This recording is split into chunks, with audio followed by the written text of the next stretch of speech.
keenya ifichi barootaan nagdachiifame awwaan madaalamne samaayini butti lubbuun keenya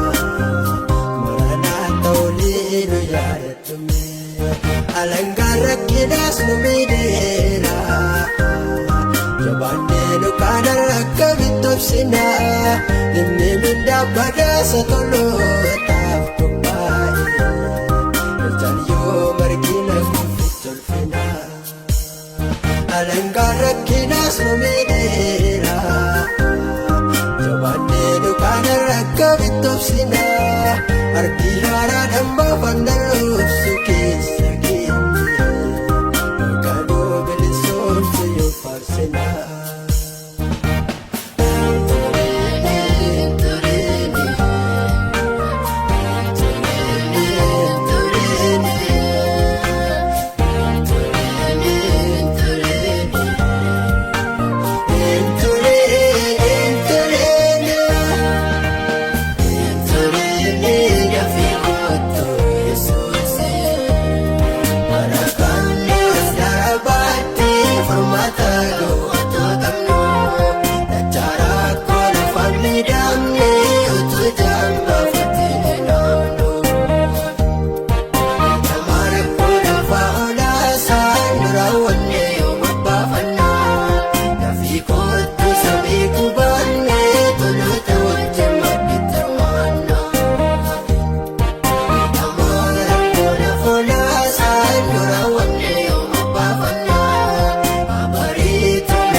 Barabaraan dhugaanii deeboo ba'oo uumamni martinuu teessoo isaatti waan ga'anii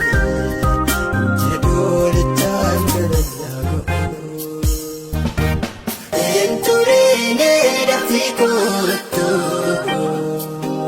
hin turiine dafii kootu hin turiine dafii kootu Yesuusi.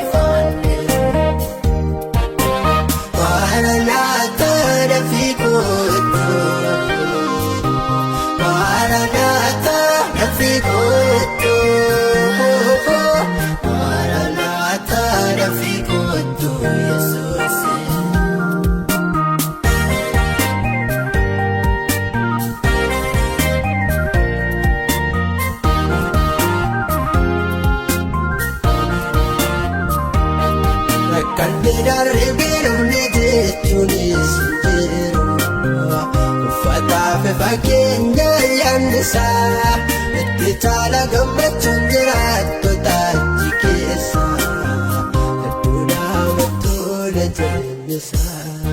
Yihuudiin Giriikii dandee gumoo wal foon hinaafa hunda kaaduu isaatti wal jaallata bara wal qixxummaa mirkanaa'u eegaa jira ariifadhuun of kootu Maranaataa hin turine dafii kootu hin turine dafii kootu hin turine dafii kootu Yesuusi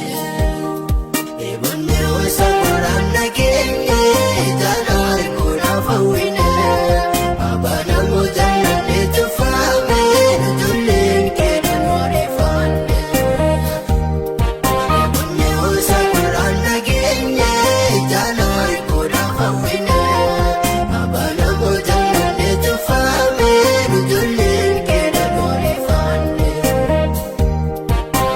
Maranaataa dafii kootu Maranaataa dafii kootu Maranaataa dafii kootu Yesuusi